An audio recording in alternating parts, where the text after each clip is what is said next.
Susan over at the Cozy Condo, and thank you so much for stopping by for my summer book review. I have 6 books, 6 to review.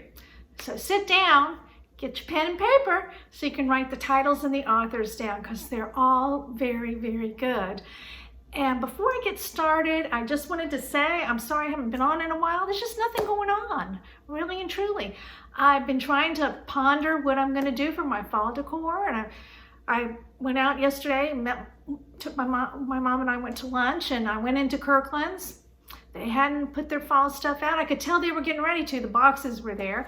I've been to 2 Michaels, and they just have a little bit here and a little bit there, and I don't know. I guess maybe they don't have enough employees to get the stuff out, or things are slow to ship. I just don't know. But anyway, I've been trying to think about what I want to do, but I haven't done anything. It's just kind of been the dog days of summer around here. I did, well, I have been going to physical therapy again. Yuck. I feel like a frequent flyer there. I have somehow or another torn a tendon in my gluteus minimus, I guess is how you say, a little muscle in your backside, and it's a 70% tear, and it hurts really, really bad. And so I've been going to physical therapy, and that is helping a little bit. And tomorrow, yay, tomorrow I get a cortisone shot because we're going on vacation in a few weeks, and I certainly need to be able to sit on the plane for the long plane ride and walk around. We're going to some national parks, and so I got to be in good shape. I got to get this old girl straightened up. First it was my ankle, and now it's my hip. So that's what I've been doing. Nothing exciting, sorry, except reading, and I read some really good books. So I'm going to start with the first book, and the title is The Last Night in London by Karen White.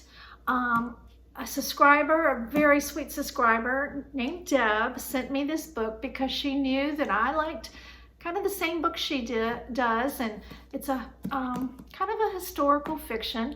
Karen White herself, the author, did live in London for a time, so the setting of this is in London, although Karen White typically writes stories that take place in the South, in the Low Country, but this is a little different, and it was wonderful. Oh, it was so good. I just couldn't put it down, really and truly. But I'm going to try to be as brief as I can, and because I've got 6 books to review. But anyway, this is about 2 women who in 1939, they tried to remake themselves, and they wanted to be fashion models. And they were beautiful women, and they did. They learned how to speak French and have a British accent and all this good stuff. And the setting is in 1939, and it's during the Blitz in London. So these women are making their way, making the name for themselves as fashion models, and they model beautiful, beautiful clothes. So they're come back to present times. There is a writer who has been asked to do an article on one of these women, Precious Dubois. The other one's name is, oh, I had to write it down, I can't remember, Ava. And so the writer's name is Maddie. She is going to London. The only one that is living now is Precious, and she's like in her late 90s, very old. And her job is to interview her about her experiences modeling during the Second World War, and she's supposed to take pictures of the clothes because they're going to do a exhibit of these clothes. So anyway, the story is how these women remade themselves, how they met each other, and they were roommates, and one of them met the love of her life, and how the war affected that romance. And because Maddie, the writer for the story for Precious Dubois, she is kind of an introvert. She's had some personal problems, and she's not real keen about going over there doing this story. She's a loner. So the book, the book brings about Maddie finding her own identity through these women, and it features romance, of course, history, espionage. A lot of that goes on during the Second World War and during this time, and that was a way to survive. And I really can't tell you much more than that, because these three lives just weave around each other. So it's very good, and definitely you will not be disappointed. Okay, so on to the night. The next book is by Elin Hilderbrand, Golden Girl. And anything that she writes is also good. Her books typically take place in Nantucket, and this one as well does that. But it's a little bit different from what she usually writes. To me it was anyway. The main character is Vivian. They call her Vivi. She's a mother of 3 children. They're grown. One's getting ready to go to college, and the boy's getting ready to go to college, and the 2 girls are grown. And she's divorced. She's also an author, and I think she's written something like 13 books. So she's pretty famous on the island, and she's divorced. So as families go, in this book you get into the family dynamics of, she's got a wild child, and a son that you'll find out has some issues, and a daughter that's married and trying to have a baby.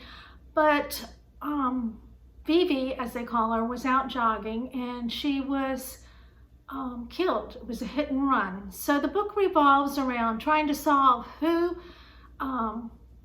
hit her and ran, and also Vivi. And the book is from Vivi's perspective as she is up in heaven and she's looking down, and it's before she's able to ascend to the mansion in the sky. And she has a guardian that's with her named Martha. And so for, I think it's 90 days, she gets to watch over her family and see how her family has handled her death and what they do with their lives. And so it was very interesting. At first I'm like, this is really weird, this is weird. But it wasn't. And, Vivi has 3 opportunities that she can intervene and correct things that might go wrong. But that's it. Those are she has 3 tries. And of course she wants to use them every day when she sees their kids are, they're messing up, they're not doing what they should do. And of course when your mother dies, you kind of go off the crooked path when you're that young, and you lose your way. And of course they realize how special their mother was. So it was a very good book, a little different from the way she normally writes, to me. That's to me. But I loved it. I did. I loved it. And I've read great reviews on the Low Country Book Club that people just thought it was her best book. Did I think it was her best book? No. But that's just me. There were a couple others that I thought were better, but it was very, very good. So it's worth reading. You won't be disappointed.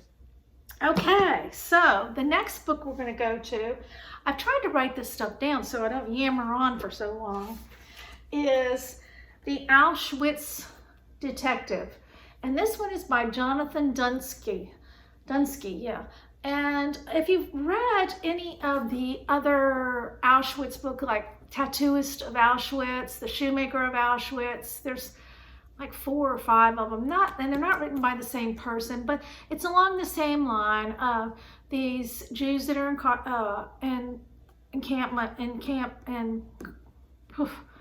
Auschwitz. And the main character in this book, his name is Adam Lipid, and before he was sent to the camp, he was a police detective. And when he's in camp, he doesn't want anybody to know that, because he's afraid that they'll harm him knowing that he was a police detective. but there is a murder that takes place in the camp, and he is asked to step in and solve this murder by an SS officer. And if he doesn't solve it, of course, you know, what they do to people that don't do what they want them to do. And so it's about his survival, how he unraveled the mystery of this person's death. It is very sad, but, you know, there's a lot of history there. Things like this did happen. And I thought it was good. I don't know that it was the best one of this group of Auschwitz camp books that I've read, but if you like history, you like World War II history, and I can't say that you enjoy reading about concentration camps, but if you have a heart that leans towards that way, it's a good book. So there you go on that one. Now the next one, let's see. I just finished this one. This book belongs to Shelley. She loaned it to me. It's HAINT Blue by Stephanie Alexander. Now this is a sequel to a book she wrote called Charleston Green, and I read that last summer and reviewed it, and it was very good. And this is a Tipsy Collins novel, so I assume there'll be another one after this. It didn't say anywhere in the book that there would be a sequel, but I think Shelley told me that there was. But if you have to judge a book by the cover, I wouldn't read probably either one of these books, Charleston Green or this one, because I just don't think the cover's all that catchy. But it is a really good book, and I don't know if you can see, but that's a bottle tree where they put bottles in there to keep away the spirits. So Tipsy is a clairvoyant. She's also an artist. She's divorced, you know, same old thing. She's got 3 kids. She lives in a house that is haunted by a man named Henry Mott. And in the previous book, she tried to help Henry cross over, and his wife Jane, who did cross over, but Henry wasn't ready. So her and Henry have become friends. Now, Tipsy, like I said, she's divorced. She's got money problems because she's trying to live on her own. So she is an artist, and her boyfriend, soon to be ex-boyfriend, introduced her to a lady named Pamela, who was a wealthy lady that had a cottage on Sullivan's Island. And she wanted Tipsy to paint a picture of her and her father on the steps of the cottage when she was a child. But there was also a caveat on there. The cottage is haunted by Pamela's Meemaw. And Meemaw gets angry and tears the place up. So Pamela wants Tipsy to get rid of Meemaw, and she offers her $50,000 to do the painting and to get rid of Meemaw. So Tipsy needs the money, so she's got to get to work. So Meemaw comes to Tipsy and shows her temper and tears the place up, but eventually Meemaw learns that Tipsy is trying to help her cross over, but Meemaw doesn't want to cross over till she finds the love of her life. So the story revolves around Tipsy finding the love of her life, and Henry, the ghost that lives with Tipsy, he's able to leave the house and go wherever Tipsy wants him to go. He has certain abilities. And so he helps Tipsy to try to solve this mystery and get Meemaw to cross over. So that's what the book is about, and all the crazy people that are in Pamela's life and Tipsy's ex-husband and ex-boyfriend and all this kind of stuff. A really good book. Definitely read it. And if you haven't read Charleston Green, you don't really need to have read it before you read this. You know, this will stand alone by itself. But if you haven't read Charleston Green, it's really good. So now I'm moving right along. Now this book was recommended to me by one of my subscribers, and it's a series, it's a Tea Shop Mystery series, and this was the first book in the series, and it's by Laura Childs, and the title of this book is Death by DARJEELING, which is a tea from what I gathered out of reading the book. I just ordered the second one in this series. It's a great book to carry around in your pocketbook when you're sitting in the physical therapy office waiting for your appointment, because you can read it real quick. But the main character in this book is Theodosia. She owns a tea shop in downtown Charleston, and they call her Theo. And she was catering a party at one of the big houses in Charleston, and someone who was drinking her tea keeled over and died. So she had to, this gave her tea shop a bad reputation, and one of her employees was serving this guy, so she was under suspicion. So Theodosia, I gather, which will be the theme on all these books, is kind of a detective that has to solve these things. So she is working hard to solve the mystery of how this gentleman died and what was behind his death, which is a whole long story. But it was a very good book, and I can't remember who recommended it to me, but thank you very much. And like I said, I just ordered the next one in the series, and I don't even remember how many are in the series. This one I think was written in 2003, so I'm sure you could find them. And in fact, I didn't even think about it. I could have gone to the used bookstore. They probably have them. I'll remember that for the next one. So it's been around a while, but it was good. Okay, the final book we're going to review is Surviving Savannah, and I do not have the book to show you, but I'll pull it up on my iPad so you can see the cover of it. I loaned it out and I haven't gotten it back. It is by Patti Callahan, who also writes under the name of Patti Callahan Henry, and she writes a lot of low country books. And the setting for this is in Savannah. So it's a historical fiction based upon the steamship Pulaski that sunk after it loaded up in the summertime with all these wealthy Savannah citizens to go up north, because it's hot in Savannah, unbearably hot. I was there at the end of September and I thought I was going to die